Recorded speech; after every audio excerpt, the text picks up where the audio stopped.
Unafraid Show, right or wrong. Oh man, it's the top of the week this week. I know you guys are excited. The greatest Unafraid Show of all time. Getting ready to get started. This weekend was great. This weekend was absolutely awesome. You had NFL playoffs. The NFL actually looked good. It was entertaining. Every single game was entertaining. Except for the refs blowing it. The refs blowing it for the Carolina Panthers. That was awful. Two blown calls on the last drive, essentially, cost the Carolina Panthers the game. That and Devin Funchess, who lost the ball in the lights. Lavar Ball and the Lakers. That whole saga. I'm going to talk about that. How that's not going to end well for LaVar, and we're watching the beginning of the end of LaVar's influence. Talk about Cam Newton. Cam Newton played excellent. And I think that he is going to silence a lot of his detractors with how well he played football. The college football playoffs is tonight. The championship game. Who do you got? Who do I got? Bama versus Georgia. Bama's favored, but I'm going to tell you who I like as well. But first, and LeBron trolls everybody. He trolls everybody with this whole, he posted an Instagram post where it was when they were playing against the Orlando Magic. So this is the most interesting thing that I saw over the weekend.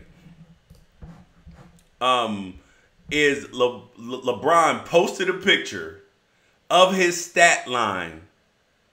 32 points, 9 rebounds, 10 assists, 6 steals, and 1 block. Mind you, it's up on the Magic Jumbotron, and they put the person's face next to their stats. So they show the leading points, leading rebounds, leading assists, leading blocks, leading steals. And his face is on all of them. And he says, wow, just trying to do my part. Well, that's amazing. That is amazing. The most amazing part is that that's clearly not the first time he's done that. And the man is fantastic. And the man has also done it for an entire finals against the Warriors one time. He led the entire series in points, rebounds, assists, steals, and blocks. Talk about he ain't the best player in the world. I got some critiques for him, but he is the best player in the world. And also, the Browns. The Browns had a parade over the weekend for their futility. Between 2,500 and 3,200 people showed up to protest or celebrate their 0-16 season and 1-31 in their last 2 seasons. That's disgusting. I'm not mad at the parade because, if you're a team, you support the team, you're supporting them with your dollars. They suck. That's not cool. But now let's get into it. The NFL playoffs. NFL playoffs. You guys make sure you guys swipe up, share the feed, continue the conversation. Most importantly, also comment because I get to them. I love to hear what you guys have to say as well. So the NFL playoffs. Besides the NFL playoffs being good, I want to get to this Saints-Carolina Panthers game yesterday. Because while it was a great game, super excited to watch it, everything like that, I hated the refs at the end of the game. I felt like the Carolina Panthers got robbed. They got robbed because there were 2 horrible calls in the end of the game. 2 horrible. First of all, that Drew Brees interception that they called was absolutely a dropped pass. And the funny part about that whole thing is that all NFL turnovers are supposed to be reviewed. So why on earth was that not reviewed? It just didn't make any sense to me. That was 20 some odd yards worth of field position. The Carolina Panthers have no timeouts. And truth be told, had that been an offensive player catching the ball, there is no way in hell that would have been a catch. No way. And that's what's the frustrating part about it is because there's zero chance that would have been a catch. Zero. So why on earth is it a catch for the defender? He was getting tackled when he caught it, never had clear possession, and did not keep possession going all the way to the ground. I mean, it's preposterous to me. I mean, that's the best thing I can come up with. And that potentially cost the Carolina Panthers the game. Because they got all the way down, I think, to the 28-yard line. They would have been inside the 10 had they had that play called a drop as it was. I mean, I don't understand the NFL reffing. And then, even after that, the Carolina Panthers get down to the 28. The Saints have a free rusher come through, and they sack Cam. But Cam slides out to the right, gets outside of where the tackle box can be. So everybody understands the rule. Here's the way everybody understands the rule. It is not intentional grounding just because you throw the ball to nobody. Quarterbacks can throw the ball away as long as it gets back to the line of scrimmage if they are outside of the tackle box. Cam slid over to the right. He was getting grabbed, threw it outside, made it back to the line of scrimmage. They called intentional grounding. Horrible. Absolutely horrible. I mean, if you're going to make calls like that and affect the game, like the zebras affect the game, that's when football, that's when sports, that's when fans get frustrated. Like, don't sit up there and tell the fans that you're doing a great job when you're going to affect the game. Fans don't want to see the refs affect the game. They want to see the players affect the game. And I do have to give Cam Newton credit. I have to give Cam Newton credit for growth. Because remember in the Super Bowl a couple years ago when they played against Denver and he kind of took his ball and went home in the interviews after the game? No, Cam stood up at the podium with his funny-looking hat, with his funny-looking suit, and answered questions. Took his medicine. He's a leader. He's grown. There's nothing bad you can say about Cam Newton right now. And on top of that, the man played fantastic. He gave his team a chance to win. And Devin Funchess at the end of the game blew it. Cam gave him a catchable ball, and he blew it. He did. I was disappointed in that effort at the ball. He said he lost it in the lights. Well, you know, you're a professional. You got to play in the dome, man. You got to find a way to catch the ball. No excuses, no messengers, no sympathy groups, as Jimmy Radcliffe would say. The next thing up. So the NFL playoffs have been great, like all around. You had the Falcons-Rams games was good, even though it turned out to be a 13-point victory. It was closer than it was. The Titans and Chiefs, epic game. 13-point comeback by Marcus Mariota. Oh, man, that was so exciting. That was so exciting. And the fact that he was calling his own plays was amazing because Mike Mularkey and their offensive coordinator, I think it's Rubisky or whoever it is, have been doing a poor job with Marcus Mariota. And that was frustrating me because I'm a Mariota fan. I'll tell you that much. But the game that was the least interesting game was the Jaguars and the Bills because you had horrible quarterback play. I have been critical of Blake Bortles all year. I've kind of stuck up for Tyrod Taylor because of coaching and because of weapons. He's not a go get it, go win the game for you quarterback. He's a manage the game, have good weapons around you quarterback. That's who Tyrod Taylor is. Don't expect him to be any more than that. Don't expect it. But they apparently do expect him to be something that he's not. You can't expect it because he's not that guy.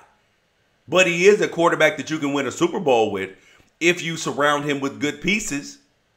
He's better than Blake Bortles, I'll tell you that much, who had to act like Mike Vick. I think he rushed for more yards than he threw for. How bad is that? And that will be the difference. Blake Bortles' play will be the difference in them winning the Super Bowl and them losing the Super Bowl. That's the truth. Next thing up though is the college football playoffs. Actually, before we get to the playoffs, I want to go into this Lavar Ball thing with the Lakers. You guys, if you guys are Lakers fans, if you guys are NBA fans, or if you just hate Lavar Ball or are frustrated with Lavar Ball, this is for you. You are going to enjoy this because I have some good news for you.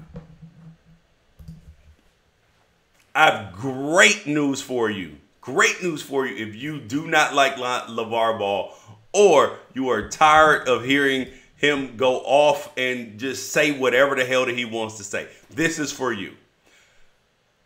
I'm telling you, we are watching the beginning of the end of the influence that Lavar Ball has. Telling you. Because yesterday, we saw something happen that had never happened. So Lavar Ball came out and said that Luke Walton has lost the Lakers team. The team has no respect for him. All this mumbo jumbo, right? Like Lavar Ball mumbo jumbo. Like, you know, the typical Lavar thing. Like, kind of like him criticizing his UCLA teammates after they lost the championship last year. Lonzo came out and disputed something that his dad said. He said that Walton has not lost the team. And also, you got to pay attention to the details. They asked him about what his dad said. His dad said, well, Lonzo said, listen, he's a grown man. He's going to say what he's going to say. I have no control over that. That puts distance. Like, when he referred to his dad as him, refers to him as pronouns, there's a little bit of distance there. And that means Lonzo's starting to, you know, put them shoulders back and stand up on his own 2 feet like, nah, Pop. Like, nah, Dad, I got this over here. You take care of the little young pups in Lithuania. I got this Lakers situation over here. So you're going to see Lonzo do more of that. Like, take ownership of his own brand, ownership of his own personality. You're starting to see him be more confident out on the court. That's most important. I'm telling you, Lonzo and Lavar, they're going like this a little bit right now because he's telling his dad, you know what, Dad, shut the hell up. Shut up, dude. You're making it hard on me right now. Because there's no reason why Luke Walton should have to be answering questions about this dude's dad. Like, no way. Not happening. And they're going to cut that. They're going to nip that in the bud. But the biggest thing that I noticed about Lavar Ball in the past few weeks is, mind you, I'm a supporter of the Ball family. I want them to be successful because they're trying to break the mold, do something different, and it takes being innovative, breaking the rules, all that. While I'm in support of them, Lavar needs to shut the hell up. And the biggest thing I've noticed about him is he doesn't understand the game of basketball like he thinks he does. He doesn't. He clearly doesn't. Clearly has no idea what's going on in basketball. If he looks at the Lakers and thinks they're a good team right now, he doesn't know basketball. There's no way he does. You guys make sure you swipe up, share the feed, like the feed, and send your comments in. He clearly doesn't know basketball. He clearly knows daddy ball. And if you don't know what daddy ball is, then you must not have kids to play rec sports or competitive sports, you know, that are young. That's when parents can't be realistic about their kid or their limitations or their expectations on them. That's when parents somehow think that their kid has some type of magic powers, can influence a game better than everybody else. So Lavar clearly doesn't understand basketball at the rate that he thinks that he does. Because if he thinks the Lakers are a good team, he, my friend, has lost his damn mind. Because the truth of it is, the most painful thing in sports right now, aside from being a Browns fan, is to watch the last 2 minutes of a Lakers game.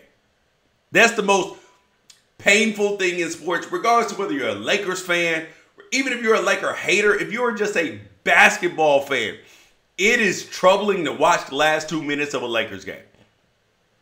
I don't care whether it's Lonzo, KCP, Kentarius Caldwell Pope, Julius Randle, Kuzma. They're just awful in the end of the game.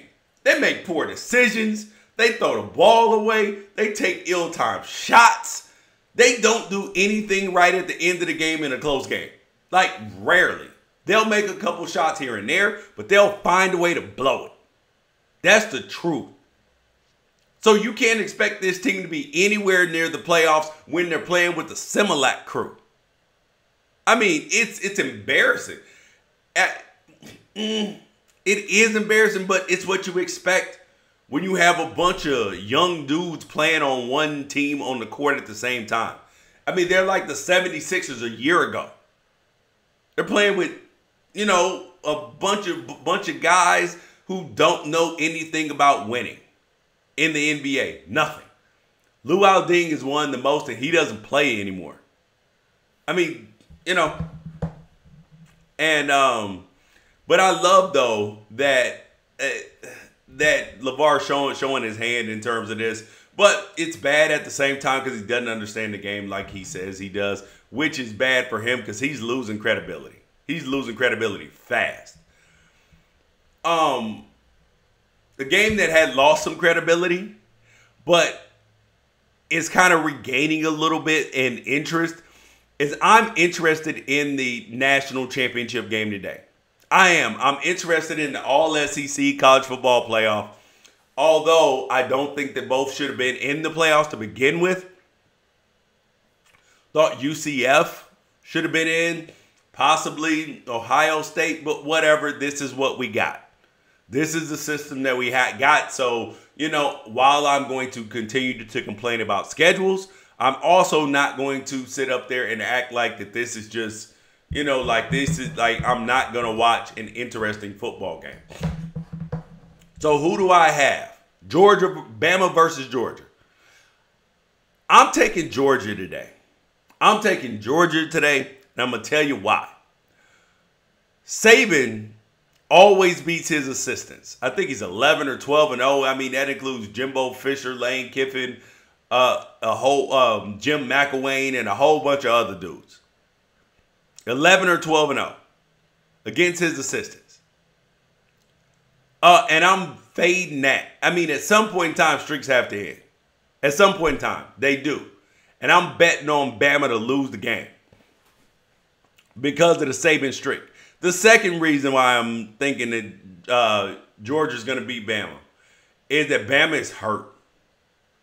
They're a little bit more healthy than they were at the end of the season, but they're still not at full strength up front in the defensive line and the linebacking crew. They're just not. And Georgia can run the football.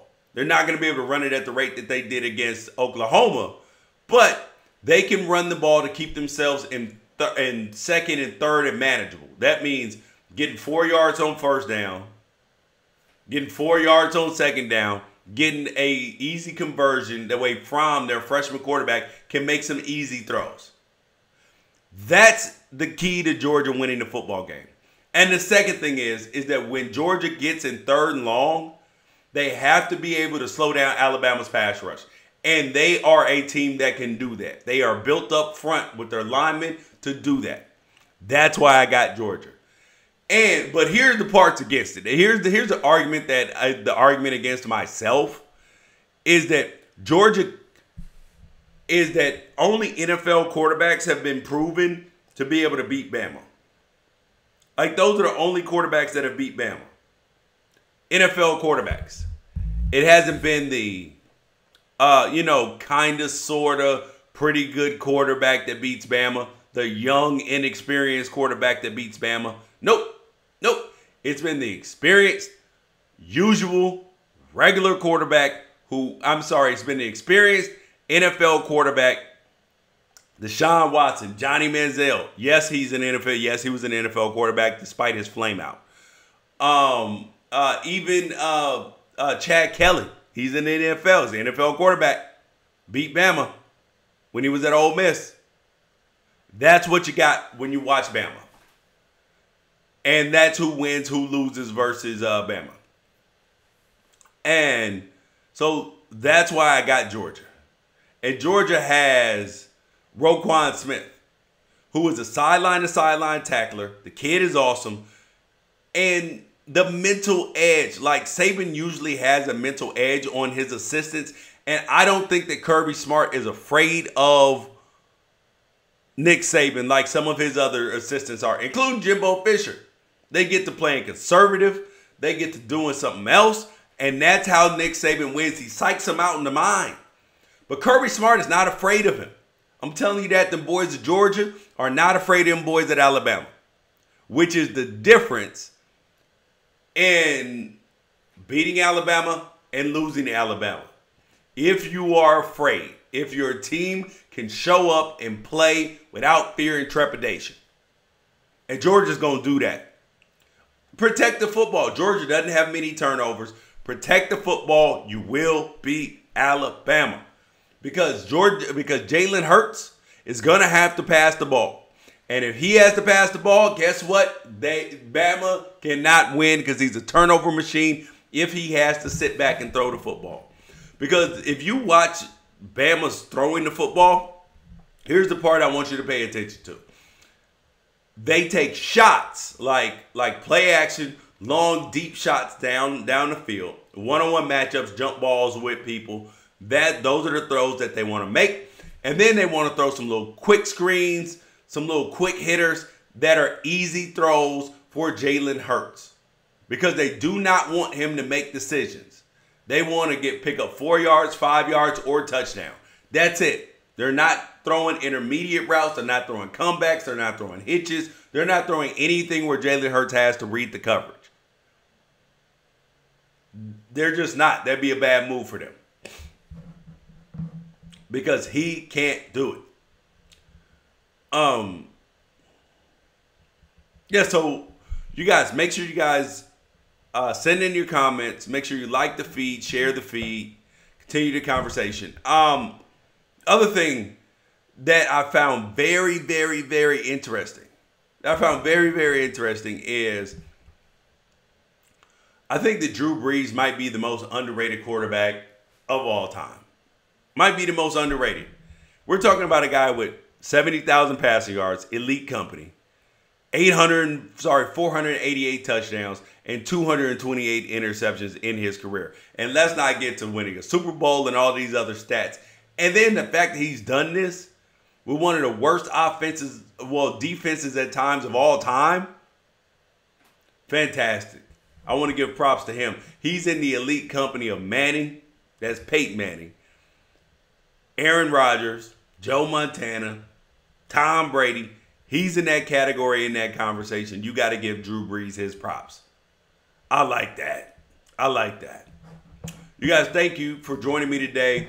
Unafraid, Reister or Wrong. George Reister here. Please send your comments in. Like the feed, share the feed, download the podcast. We'll be back later on.